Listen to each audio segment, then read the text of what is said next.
Hello, my dear friends in Beyond Soft Skill community. This is the 21st session, 21st episode under the heading Beyond Soft Skills. Although we are meeting after a very long time, today we are going to talk about phone manners. Things have changed a lot in last 2-3 decades. When we are young, we are used to only one phone, that was the stationary phone, the black and white telephone, the landline. And telephone manners in those days were very different from today's phone manners, because nowadays the stationary landline phone is gone and it is the mobile phone, the phone that travels with us, goes everywhere from our bedroom to our office, and while at journey to the playground, you just name it and it is there. So it is very important for us to make the best use of the phone, and for that we must know the right phone manners. First of all, we must talk over the phone in such a way so that the person at the other end is not irritated, doesn't get angry or get depressed because of the conversation that is emanating from our side. Contrarily, we should be very positive so that the other person feels comfortable, feels at home, and feels happy to hear our voice. It is very important for us to know the proper timing for calling somebody. If it is bedtime, or if somebody is expected to be in the showers or having her or his meals, those are not the right time to call somebody. Best is to avoid making calls after 10 p.m. and before 6 a.m. More or less like that only. And the best thing would be to find out in advance through a text message whether it would be convenient for the person to receive a call at such and such time.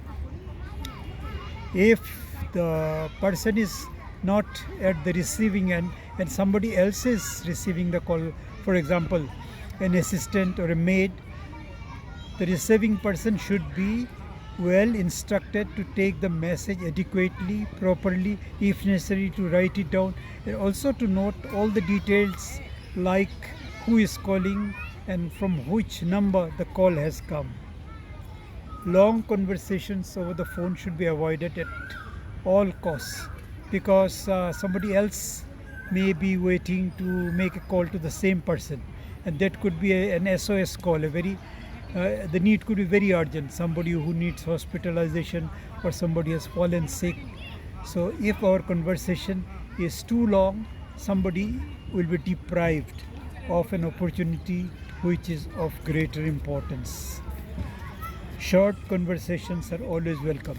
To make things more appropriate, what we can do is, before we make a call or talk to somebody, it will be very useful for us to note down the points in a slip of paper so that we don't go out of track and our conversation is focused or limited to the points which are of importance.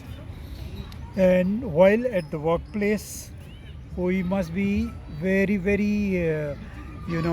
clear that the calls that are coming are mostly related to our workplace. So we should be prepared with all the necessary data, the kind of information a customer or a person is likely to ask for from our end. We should avoid side talks and wastage of time and try to deliver the right information at the shortest possible time. Then our tone, our speed, our volume of speech should all be adequate so that the other person at the receiving end can understand our conversation without any difficulty. In a public place, for example, a movie hall, a theater, or while we are at a meeting, we should be very careful in using the phone. A loud and shrill ring may spoil the dignity of the whole, atmosphere. It may disturb people, and it may cause a lot of irritation to those who have gathered there. So best is to keep the phone on silent mode, and if that is not possible, then it should be at least kept on any other mode other than silent, which does not cause any disturbance to the people nearby. Then, if we are in a family gathering, best is to avoid looking at the phone all the time, instead of concentrating or giving our attention to the conversation that is taking place. Lastly, I would say, let us be our best on the phone.